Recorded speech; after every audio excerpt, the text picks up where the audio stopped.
தாயின் மடிதான் உலகம் அவள் தாளை பணிந்திடுவோம். அவள் சேயின் வழிதான் மோட்சம் நம் சேசுவை தொழுதிடுவோம்.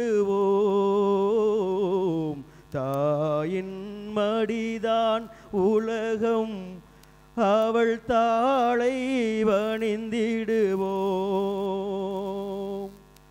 பிள்ளை என்றும் வாழ நல்லது எல்லாம் தருவாள்.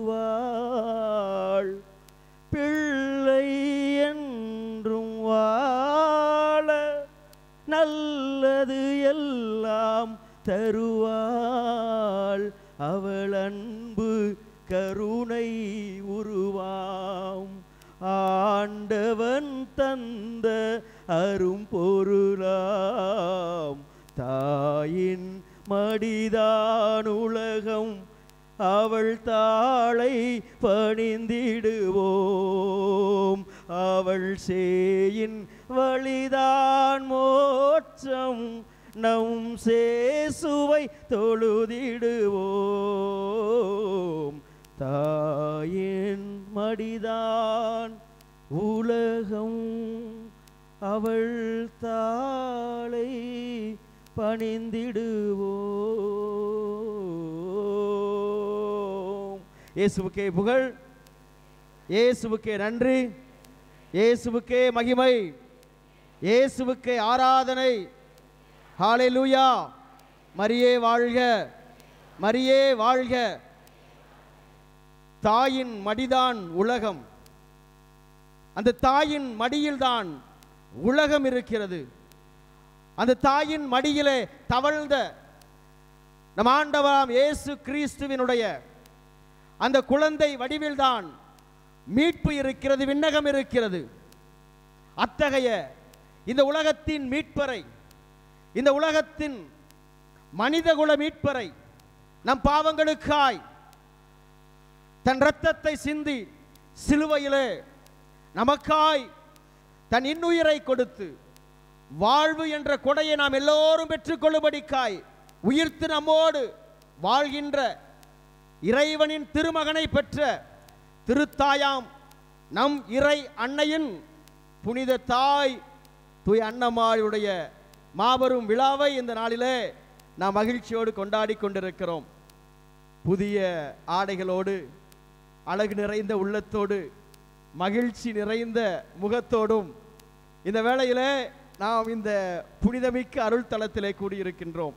எனவே இங்கு இருக்கின்ற அருள் தந்தைகள் அனைவருடைய சார்பாக உங்கள் ஒவ்வொருவருக்கும் முதலாக நம் புனிதை, நம் பாதுகாவலி தூய அன்னம்மாளுடைய பெருவிழா வாழ்த்துக்களை தெரிவித்துக் கொள்கிறோம். Happy feast day to you all. அப்படி பக்கத்தில் எல்லாத்தையும் பார்த்து சொல்லுங்க, ஹாப்பி ஃபீஸ்ட் சொல்லுங்க, திருவிழா வாழ்த்துக்கள். கொஞ்சம் சிரிச்சுக்கிட்டு சொல்லாமே, சந்தோஷமா. ஆமாம், பக்கத்தில் சொல்லலாம். எல்லாம் என்னையே பார்த்து முறைக்கிறீங்க. பக்கத்தில் சந்தோஷமா கை கொடுத்து சொல்லுங்க, ஹாப்பி ஃபீஸ்ட் டே. கை கொடுத்து சொன்னா என்ன, ஒன்றும் பிரச்சனை. கையில் இருக்கிற மோதிரத்தில் யாரும் கழட்ட மாட்டாங்க, தைரியமாக கை கொடுங்க. ஆமாம், பயம் பாதி பேருக்கு. ஆமாம், கொஞ்சம் சிரிச்சுக்கிட்டு சொல்லலாம். Praise the Lord. Hallelujah, hallelujah, hallelujah, hallelujah. புனித அல்போன்ஸ் மரிய லிகோரி இவ்வாறு அழகாக சொல்லுகிறார்: என் தேவதாயே, என் இறை அன்னையே, இறைவனை பெற்றெடுத்த மாபெரும் விண்ணகத்தின் மகிமையின் தாயே, தூய கன்னிமரியே, விண்ணக மன்னக அரசியே, உம்மை பற்றி நினைக்கின்ற பொழுதெல்லாம், உம்மை பற்றி நான் நினைக்கின்ற பொழுதெல்லாம், உமது அன்பையும் உமது இரக்கத்தையும் உமது தியாகத்தையும் நான் சிந்திக்கின்ற பொழுதெல்லாம் என்னால் உம்மை பெற்றெடுத்த திரு தாயாகிய புனித அன்னம்மாவையும் தூய தந்தையார் தூய சுவைக்கினையும் நினைக்காமல், போற்றாமல், புகழாமல் என்னால் இருக்க முடியவில்லை. இந்த உலகம் மீட்பு பெற தன்னையே கையளித்த இறைமகனை இந்த உலகத்திற்கு கொண்டு வந்த மாபெரும் அற்புதத்தின் தாயே, உம்மை பெற்ற அந்த திருவயிறு போற்ற பெறுக. உம்மை இந்த உலகத்திற்கு இறை மகனை பெற்றெடுக்கும் தாயாய் தாயாய் இந்த உலகம் நாங்கள் பெற்றுக்கொள்வதற்கு தகுதியுள்ள பெற்றோராய் மாறிய உம் பெற்றோர்கள் என்றென்றும் போற்ற பெறுவார்களாக. இந்த உலகம், இந்த படைப்புகள் எல்லாம் அவர்களை புகழ்வது தகுமே தகுமே தகுமே. விண்ணகம் மகிழ்கிறது உமது பிறப்பை குறித்து. ஏனென்றால் உமது பிறப்புதான் இந்த மண்ணுலகத்தின் பாவத்தால் வீழ்ந்த, சாத்தானால் கட்டுண்ட இந்த மனித குலத்தின் மீட்பின் ஆரம்பமானது. அந்த மனித குல மீட்பின் காரணியாகிய உம்மை பெற்றெடுத்த உம் திருத்தாய் பேறு பெற்றோரே என்று அழகாக தூய் அன்னம்மாளின் அந்த புகழை புனித அல்போன்ஸ் மரிய லிகோரி அன்னையின் மீது அளவு கடந்த பக்தியுள்ள அந்த புனிதர் இவ்வாறு அழகாக பாடுகிறார். ஆம் அன்புக்குரியவர்களே, நான் சொன்னது போல புனித ஜான் தமாஸ்கின் இந்த படைப்புகள் அனைத்தும் உமக்கு தன் புகழை சாற்றுவதற்கு தகும். ஏனென்றால் படைப்புகளின் படைத்தவரை படைப்பின் மேன்மையானவரை பெற்றெடுக்கின்ற படைத்தவரையே தன் கருவிலே தாங்கக்கூடிய அந்த திருத்தாயை பெற்றெடுத்த புனித சுவைக்கின் அன்னமாவே நாங்களும் இந்த உலகமும் இந்த படைப்புகள் எல்லாம் உமக்கு கடமைப்பட்டது, உமது அன்புக்கு கடமைப்பட்டது, நீங்கள் விட்டு சென்ற இறை நம்பிக்கைக்கு கடமைப்பட்டது, உங்களுடைய தியாகத்திற்கு கடமைப்பட்டது. உங்களுடைய இறை விசுவாசம் இந்த உலகத்திற்கு நீங்கள் கொடுத்த குடும்பம் என்ற இந்த நம்பிக்கை, இறை நம்பிக்கை, குடும்பத்தின் விசுவாசம் எங்கள் குடும்பத்தின் அடித்தளம் என்று அவர் சொல்லுவார். ஆம் அன்புக்குரியவர்களே, புனித அன்னாள் தூய சுவைக்கின் என்ற நம் பாதுகாவலுடைய இந்த விழாவை நாம் கொண்டாடுகின்ற பொழுது அவர்களை நினைத்தவுடன் நம் நினைவுக்கு வர வேண்டியது ஒன்றுதான். அவர்களும் நம்மை போல, நமது குடும்பங்களைப் போல ஒரு சாதாரண குடும்ப மனிதர்கள் தான். தூய சுவைக்கின் தூய அன்னம்மாள் புனிதர்கள் என்று நினைத்தவுடன் அவர்கள் புனிதத்தன்மையில் அவர்கள் இறைவனால் தேர்ந்தெடுக்கப்பட்டவர்கள், அவர்களுக்கு ஒன்றுமில்லை என்று நாம் நினைத்து விடக்கூடாது. நம்மை போல, நமது குடும்பத்தை போல அவர்களும் இந்த பூமியிலே, இந்த மண்ணுலகிலே வாழ்ந்த ஒரு சாதாரண குடும்பம் தான்.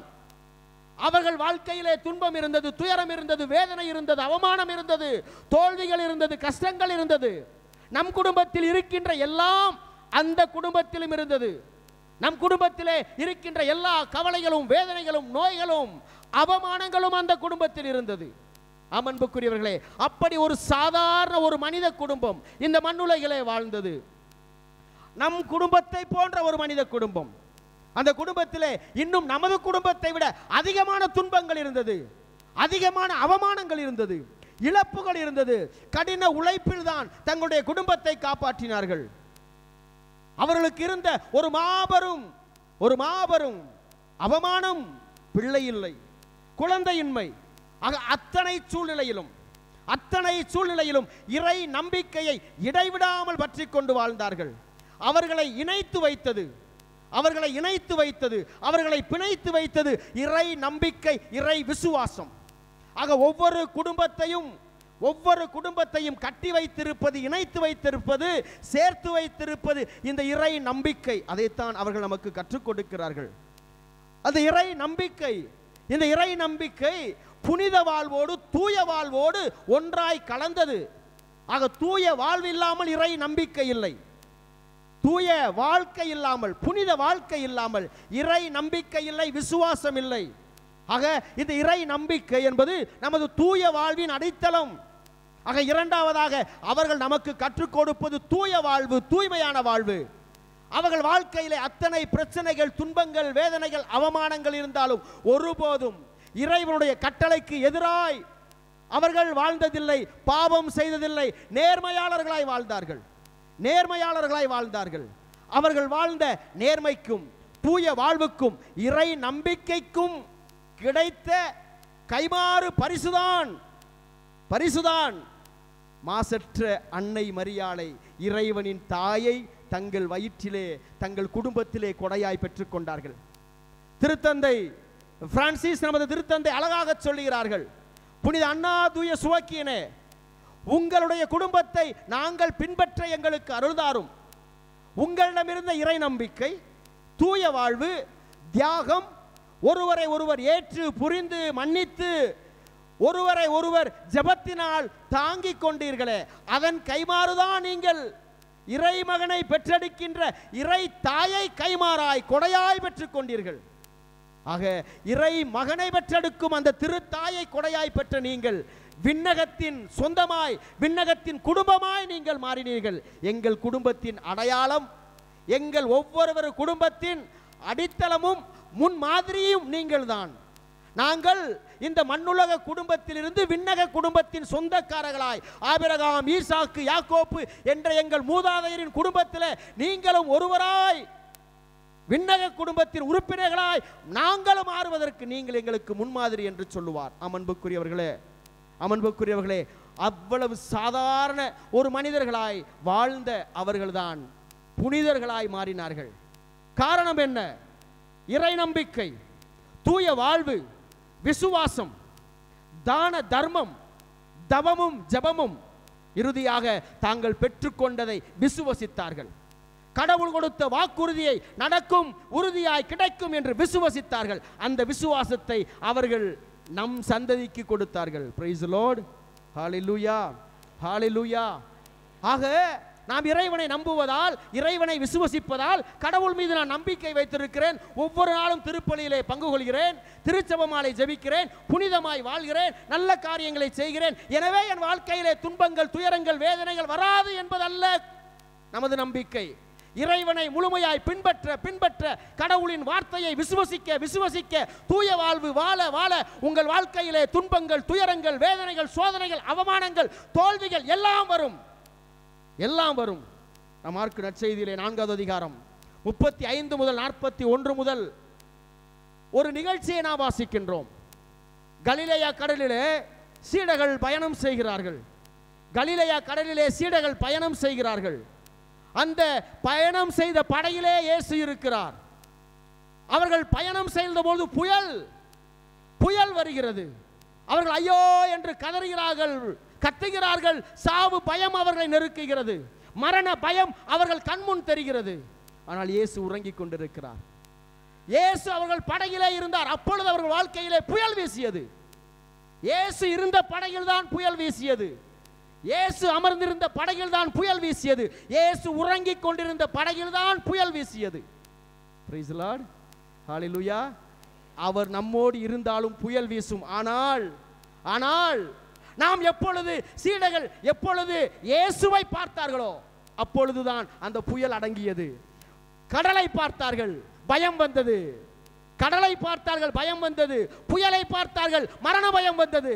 தாங்கள் அமர்ந்திருந்த அந்த போட்டை பார்த்தார்கள், இன்னும் பயமும் மரண பயமும் தொற்றிக் கொண்டது. எப்பொழுது உறங்கிக் கொண்டிருந்த இயேசுவை அவர்கள் தட்டி எழுப்பினார்களோ, எப்பொழுது அவர்கள் கண்கள் இயேசுவின் மீது பதிந்ததோ அப்பொழுதுதான் அவர்கள் வாழ்க்கையில் வந்த புயலை அடக்கக்கூடிய வல்லமையை இயேசுவிடமிருந்து பெற்றுக்கொண்டார்கள். ஆண்டவர் சொல்றாரு, ஏன் பயப்படுகிறீர்கள், ஏன் அஞ்சுகிறீர்கள், ஏன் அச்சப்படுகிறீர்கள்?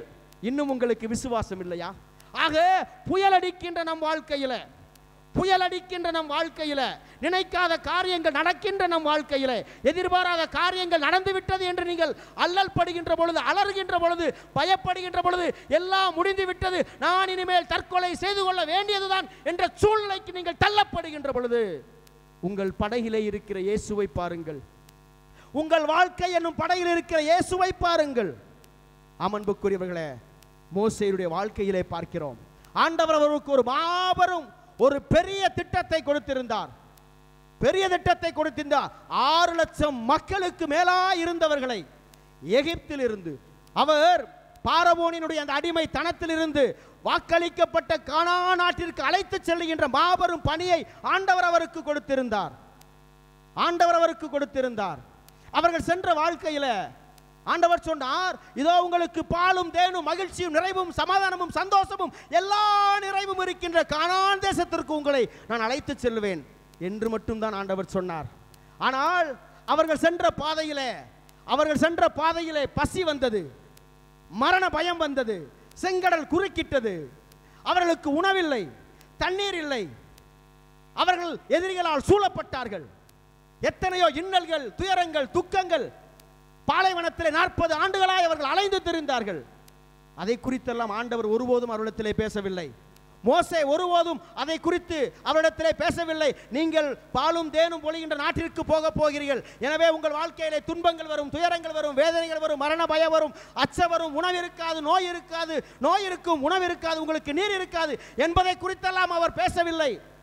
ஆண்டவரும் அதை குறித்து பேசவில்லை. ஒரே ஒரு வார்த்தையை தான் ஆண்டவர் மோசேயிடம் சொன்னார், நான் உன்னோடு இருப்பேன். Praise the Lord. Hallelujah, hallelujah. உங்கள் வாழ்க்கையில் எத்தனை துன்பங்கள், துயரங்கள், வேதனைகள் குறுக்கிடலாம், ஆனால் இயேசு நம்மோடு இருக்கிறார். அவர் நமக்கு கொடுத்திருக்கிற ஒரு மாபெரும் சத்தியம், நான் உன்னோடு இருக்கிறேன். கரங்களை உயர்த்தி சொல்லுங்க, வலது கரத்தை உயர்த்தி, இயேசு என்னோடு இருக்கிறார். என் துன்பத்தின் மத்தியிலே, என் துயரத்தின் மத்தியிலே, என் வேதனை நேரத்திலே, நான் அச்சப்படும் போதெல்லாம், நான் பயப்படும் நேரத்திலெல்லாம் இயேசு என்னோடு இருக்கிறார். ஹல்லேலூயா, ஹல்லேலூயா, ஹல்லேலூயா. ஆக இயேசு நம்மோடு இருக்கிறார். ஆக இறைவனுடைய பிரசன்னத்தை நாம் உணர்ந்து கொள்ள வேண்டும். அதுதான் தூய அன்னம்மாள், தூய சுவக்கீன் நமக்கு கற்றுக் கொடுக்கிறார்கள். ஒரு முறை தூய சுவக்கீன் அவர் வழக்கம் போல ஆலயத்திற்கு கொடுக்க வேண்டிய காணிக்கையை கொடுப்பதற்காக செல்கிறார். அப்பொழுது அங்கிருந்த ஒருவர் கடவுளால் சபிக்கப்பட்ட, கடவுளால் தண்டனை பெற்ற, ஒரு குழந்தை பாக்கியம் இல்லாத ஒரு மனிதன் காணிக்கை ஆண்டவருக்கு கொடுக்கிறானே என்று அவரை குறித்து கேவலமாய் பேசுகிறார், அவரை அவமானப்படுத்துகிறார், அவருடைய குறையை அவர் சுட்டி காட்டுகிறார். எனவே தூய சுவக்கீன் என்ன செய்கிறார் தெரியுமா? தன் இல்லத்திற்கு செல்கிறார். தனக்கு ஏற்பட்ட அவமானம், தனக்கு ஏற்பட்ட இழிவு, அதை குறித்து அவர் மனதிலே வைக்காமல் அவர் தன் இல்லத்திற்கு செல்கிறார். எனக்கு ஏற்பட்ட இந்த அவமானம், எனக்கு ஏற்பட்ட இந்த இழிவு, எனக்கு ஏற்பட்டிருக்கிற இந்த நிலை, எல்லா மனிதரும் என்னை தூற்றுகின்ற இந்த வேளையிலே அவர் என்ன முடிவெடுத்தார் தெரியுமா? தன் மனைவி அன்னம்மாவிடம், எனக்கு ஏற்பட்ட இந்த இழிவு, எனக்கு ஏற்பட்ட இந்த அவமானம், நமது குடும்பத்திலே நாம் இப்படி இருப்பதற்கான காரணத்தை நாம் நிறைவேற்ற வேண்டும் என்றால் நான் 40 நாள் உண்ணா நோன்பிருந்து ஜெபிக்க போகிறேன். அமன்புக்குரியவர்களே, தூய சுவக்கீன் அவர் தன் வாழ்க்கையில் வந்த இழிவுகளை, அவமானங்களை, தோல்விகளை, எல்லா இழி பேச்சுக்களை எல்லாம் ஜெபத்தின் வழியாய் அவர் வெற்றி கொண்டார். தூய அன்னம்மாள் இல்லத்திலே இருந்து கொண்டு தன்னுடைய அந்த தோட்டத்திலே அவர் ஜெபித்துக் கொண்டிருக்கிறார். ஒரு நாள் ஒரு புறாவானது அந்த இடத்திலே அவருடைய தோட்டத்திலே கூடை கட்டி, அந்த கூட்டிலே பார்த்தால் சலசலசலவென்ற சத்தம், சிறு பிஞ்சு குஞ்சுகளுடைய சத்தத்தை அவர் கேட்கிறார். எனவே அன்னாள் ஆண்டவரிடத்தில் இப்படி ஜெபிக்கிறார், இந்த புறாவிற்கு, நீர் படைத்த இந்த பறவைக்கு தன் குஞ்சலோடு மகிழ்கின்ற இந்த ஆசீர்வாதத்தை படைத்த இந்த படைப்பு பொருளுக்கு கொடுத்திருக்கிற என் இறைவா, நீர் எனக்கு கொடுக்க மாட்டீரா? நீர் நான் மகிழ என் குடும்பத்தில் எனக்கு ஒரு பிள்ளை பேரை நீர் கொடுக்க மாட்டீரா? நீர் நிச்சயம் கொடுப்பீர் என்று நான் நம்புகிறேன் என்று சொல்லி ஜெபித்தார். ஆக அவருடைய ஜெப வாழ்வு, அன்னாள் தன் ஜெபத்திலே ஒப்பு கொடுத்தார். தூய சுவக்கீன் தவத்திலே, ஜெபத்திலே தன்னை ஒப்பு கொடுத்தார். ஈசாக்கு ரபேக்கா திருமணம், ரபேக்காவிற்கு குழந்தை இல்லை. எனவே ஈசாக்கு என்ன செய்கிறார் தெரியுமா? தன் மனைவியை அழைக்கிறார். தன் மனைவியை அழைத்து தன் மனைவியின் தலை மீது கரங்களை வைத்து ஜெபிக்கிறார். கடவுளுடைய கருணை அவர்கள் குடும்பத்தில் அங்கு வருகிறது. குழந்தை பிறக்கிறது. ஒரு குழந்தை அல்ல, 2 குழந்தையை அவர்கள் பெற்றுக் கொள்கிறார்கள். எசாயு, யாக்கோப்பு என்ற 2 குழந்தையை பெற்றுக் கொள்கிறார்கள். இன்று எத்தனை கணவன் மனைவிகள் உங்கள் மனைவி தன் கணவன் மீது கரங்களை வைத்து ஜெபிக்கிறீர்கள். உங்கள் வாழ்க்கையிலே குறை என்று இருக்கின்ற பொழுது எத்தனை கணவன் மனைவிகள் நீங்கள் ஜெபித்துக் கொண்டிருக்கிறீர்கள். ஈசாக்கு தன் மனைவி மீது கரத்தை வைத்து ஜெபித்தார், நம்பிக்கையோடு விசுவாசத்தோடு ஜெபித்தார். அன்புக்குரியவர்களே, தூய சுவக்கீன் தவத்தோடு ஜெபித்தார். தூய அன்னம்மாள் விசுவாசத்தோடு நம்பிக்கையோடு ஜெபித்தாள். ஆக இரண்டாவதாக அவர்கள் நமக்கு கற்றுக் கொடுப்பது ஜெபத்தின் தபத்தின் வழியாய் எல்லா நன்மைகளையும் அற்புதங்களையும் நமது குடும்பத்தில் நடக்க செய்யும். அவர்கள் வாழ்க்கையிலே நடந்தது மேஜிக் இல்ல, மிராக்கிள். அவர்கள் வாழ்க்கையிலே நடந்தது மேஜிக் அல்ல, மிராக்கிள் நடந்தது. ஆம், அவர்கள் வாழ்க்கையிலே அற்புதங்கள் நடந்தது. அற்புதம் நடந்தது. ஏதோ கண்காட்டி வித்தை அல்ல, ஏதோ திடீரென்று அவர்கள் குழந்தையை பெற்றார்கள். இல்லை, விசுவாசத்திலும் ஜெபத்திலும் இறை நம்பிக்கையில் நிலைத்திருந்ததால் அவர்கள் வாழ்க்கையிலே அற்புதம் நடந்தது. உங்கள் வாழ்க்கையில இந்த நாளிலே அற்புதங்கள் அதிசயத்தை நீங்கள் கண்கூடாய் காண வேண்டும் என்றால் தபத்தோடு ஜெபத்தோடு நீங்கள் ஜெபித்து பாருங்கள். அற்புதங்களை காண்பீர்கள். தூய அன்னாவை போல அவர்கள் வாழ்க்கையில் நடந்த அற்புதம் உங்கள் ஒவ்வொருடைய வாழ்க்கையிலும் நிச்சயம் நடக்கும். அதுதான் இறைவன் நமக்கு நம் பாதுகாவலி தூய அன்னமால் வழியாக அவர் நமக்கு கற்றுக் கொடுத்திருக்கிறார். அன்புக்குரியவர்களே, இதோ அந்த அன்னாவினுடைய அந்த ஜெபமும் அவர்களுடைய மூன்றாவது ஒரு மேலான பண்பு என்ன தெரியுமா? தர்மம். தர்மம் நான் ஏற்கனவே சொன்னேன். அவர்கள் வருவாயில் மூன்றாக பிரித்து முதல் பகுதியை ஆலயத்திற்கு, எருசலேம் ஆலயத்திற்கு கடவுளின் பணிக்காய் கொடுத்தார்கள். எத்தனை பேர் கடவுளுடைய பணியை நாம் தாங்குவதற்கு முதல் ஆளாய் அல்லது நமது வருமானத்தில் முதல் பகுதியை நாம் கடவுளுக்கு கொடுக்க தயாராக இருக்கிறோம்? எல்லாம் செலவழித்து விட்டு இருந்தால் கொடுப்பதுதான் நமது பழக்கமாக இருக்கிறது. ஆனால் அன்னாவும் சுவக்கீனும் தங்களுடைய வருவாயில், எல்லா வருவாயிலும், தங்களுக்கு கிடைத்த எல்லா வருவாயிலும் முதல் பகுதியை ஆண்டவருக்கு கொடுத்தார்கள். கடவுளின் பணிக்காய் கொடுத்தார்கள். கடவுளின் இறையரசை கட்டுவதற்காய் கொடுத்தார்கள். எருசலேம் தேவாலயத்திற்காய் கொடுத்தார்கள். அன்புக்குரியவர்களே, கடவுளின் பணிக்காய் உங்கள் கைகளை தாராளமாய் விரித்து கொடுங்கள். கடவுளின் பணிக்காய் உங்கள் கைகளை தாராளமாய் விரித்து கொடுங்கள். அவர் உங்கள் குடும்பத்தை கட்டுவார். நான் ஏற்கனவே சொன்னதை போல, இதோ நீங்கள் கடவுளின் ஆலயத்தை கட்டுங்கள், அவர் உங்கள் இல்லத்தை கட்டி எழுப்புவார். உங்களுடைய மனது, உங்களுடைய கரங்கள், உங்களுடைய சொத்துக்கள் கடவுளின் பணிக்கு கை திறந்து நிறைய இருக்கட்டும். அன்புக்குரியவர்களே, அதுதான் கடவுள் அவர்களுக்கு கொடுத்த ஒரு மாபெரும். இரண்டாவதாக அவர்கள் கொடுத்த தான தர்மம் ஏழை எளியவருக்கு.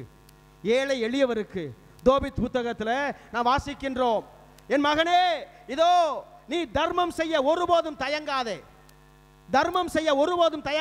நீ செய்கின்ற தர்மம் உன் பாவங்களை எல்லாம் மன்னிக்கும், உன்னை நீடிய வாழ்வுக்கு அழைத்து செல்லும், அது விண்ணகத்திலே உனது பெயரை எழுதி வைக்கும். நீ தர்மம் கொடுக்கின்ற பொழுது உன் முகத்தை சுருக்கி கொள்ளாதே. ஐயோ, 5 ரூபா உண்டியல்ல போடணுமே. நீ தர்மம் கொடுக்கின்ற பொழுது உன் முகத்தை சுருக்கி கொள்ளாதே, முகமலர்ச்சியோடு கொடு. நீ கொடுக்கின்ற தர்மம் விண்ணகத்திலே எழுதப்படும். கடவுள் உனக்கு பெரியதாய் கொடுத்திருந்தால், அதிகமாய் உதவி செய். கடவுள் உனக்கு சிறிதாய் கொடுத்திருந்தால் நீ சிறிதாய் உதவி செய், அது உன்னை காக்கும். நீ ஏழை எளியவர்களுக்கு செய்கின்ற தர்மம் உன் தலையை காக்கும், உன்னை விண்ணகத்திற்கு அழைத்து சென்று உன்னை படுகுழியில் இருந்து மீட்கும். Praise Lord. Hallelujah, hallelujah, hallelujah. எனவே தான் புனித ஜெரோம் என்ற ஒரு மாபெரும் புனிதர் தூய அன்னாள் சுவைக்கினுடைய வாழ்வை அவர் தியானிக்கின்ற பொழுது அவர் சொல்லுவார், தூய அன்னாள் சுவைக்கின் வாழ்க்கையில் இருந்த இந்த 4 பண்புகள் நம் குடும்பத்தில் இருக்க வேண்டும்.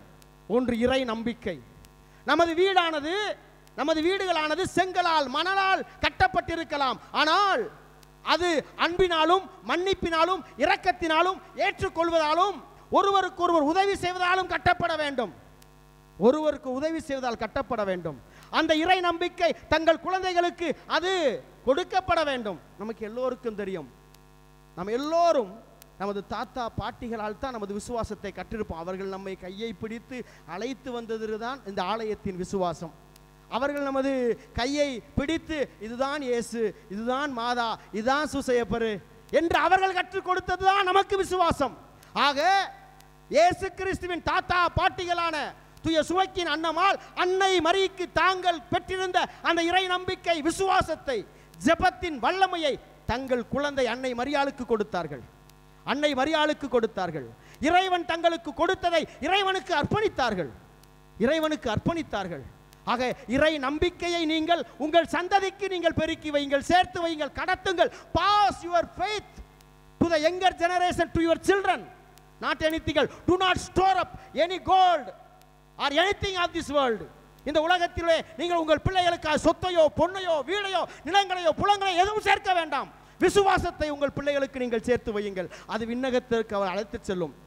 இரண்டாவதாக, உங்கள் குடும்பத்திலே உங்கள் பிள்ளைகளை அன்பிலும் தெய்வ பயத்திலும் இறை நம்பிக்கையிலும் மன்னிக்கின்ற மனப்பான்மையிலும்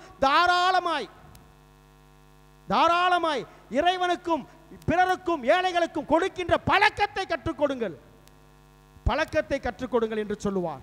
எனக்கு நன்றாக நினைவு இருக்கிறது. ஆலயத்திற்கு செல்லுகின்ற பொழுதெல்லாம் எங்கள் அப்பா எங்களுடைய 8 பேர் கையிலையும் அந்த காலத்தில் ஒவ்வொரு ரூபாயை கொடுப்பார்.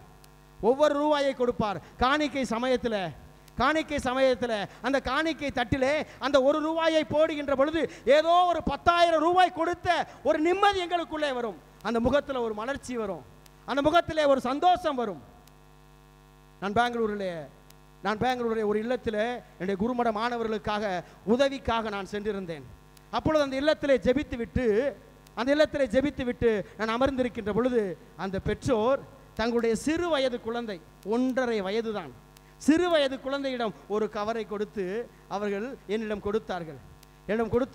நான் அப்படியே ஆச்சரியமாக பார்த்தேன்.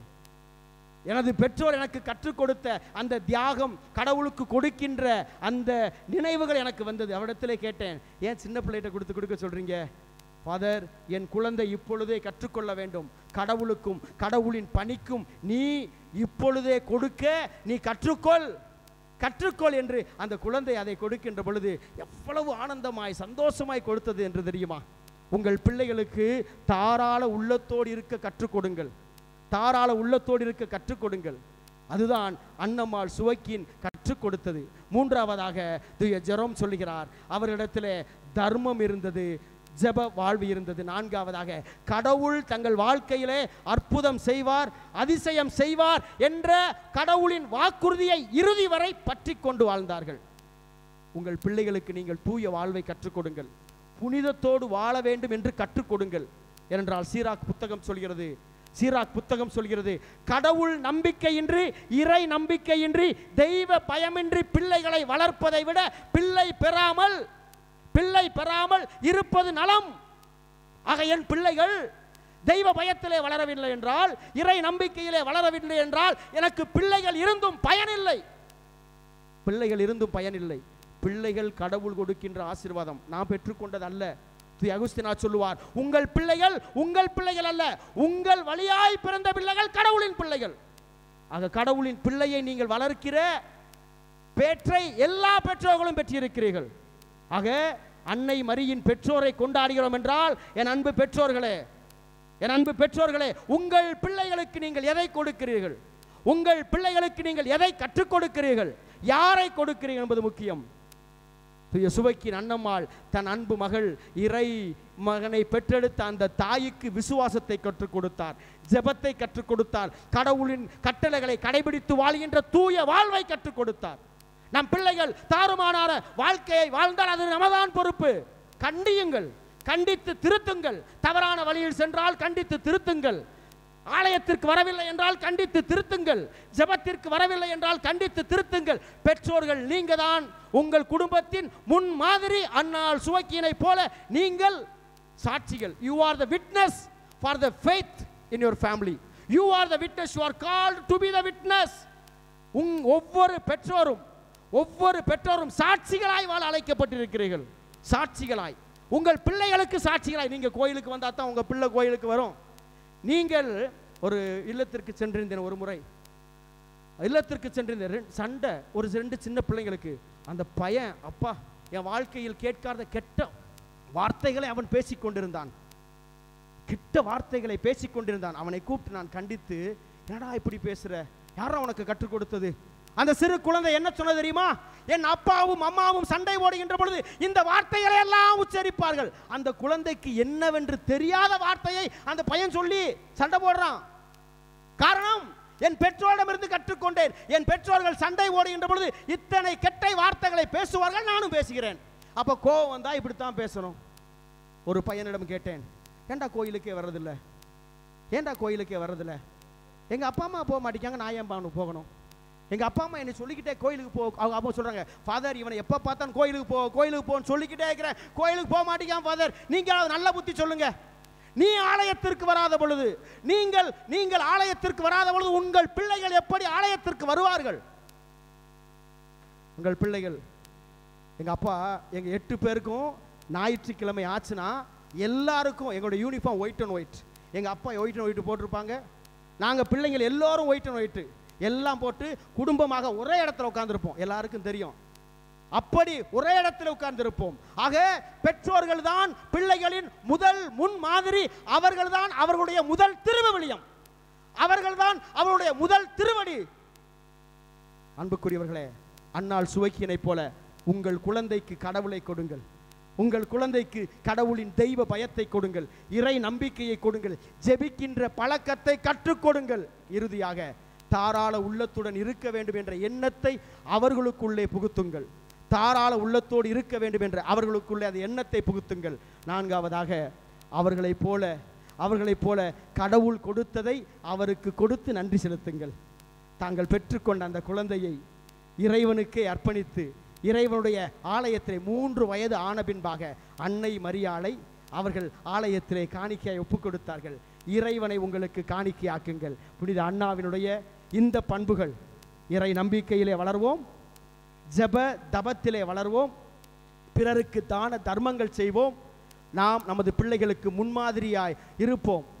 எனவே இறைவனுக்கு கொடுத்ததை இறைவனுக்கு கொடுத்துகின்ற வாழ்வாங்கு வாழ்வு வாழ்வோம். புனித அன்னாள் தூய சுவைக்கினுடைய மாபெரும் மன்றாட்டு அவருடைய விசுவாசம் நம்மையும் இந்த மன்னக குடும்பத்திலிருந்து விண்ணக குடும்பத்தின் உறுப்பினர்களாய் மாற்றுவதாக. நாம் எல்லோரும் அந்த திரு குடும்பத்தில் இணையக்கூடிய அருளை, ஆசீர்வாதத்தை இந்த திருப்பலி வழியாக நாம் தூய அன்னாள் சுவைக்கின் வழியாக நாம் கேட்போம். இறை நம்பிக்கையிலே வளர்வோம், இறை பக்தியிலே வளர்வோம், ஜெப தபத்திலே வளர்வோம், பிறருக்கு உதவி செய்கின்ற மனப்பான்மையை நாம் கற்றுக்கொள்வோம். இறைவன் கொடுத்ததை இறைவனுக்கு கொடுத்து நன்றி செலுத்தி மிகுந்த மகிழ்ச்சியான வாழ்வு வாழ உங்கள் எல்லோரையும் மீண்டுமாக தூய அன்னாள் சுவைக்கின் வழியாக ஒப்பு கொடுத்து அவருடைய மன்றாட்டினாலும் அவருடைய பரிந்துரையினாலும் உங்கள் குடும்பத்தில் மகிழ்ச்சியும் நிறைவும் சமாதானமும் சந்தோஷமும் விண்ணகத்தின் அனைத்து கொடைகளும் உங்களையும் உங்கள் குடும்பத்தையும் உங்கள் பிள்ளைகளையும் உங்கள் தொழிலையும் நிறைவாய் நிறைவாய் நிறைவாய் நிறைவாய் எல்லா நிறைவிலும் உங்களை ஆசீர்வதித்து இறைவன் இந்த ஆண்டு முழுவதும் நடத்துவாராக. Amen. Praise the Lord. Hallelujah, hallelujah. மரியே வாழ்க, மரியே வாழ்க. வல்லமையோடு ஆண்டவருக்கு கரங்கள் தட்டி நன்றி சொல்லுவோமா?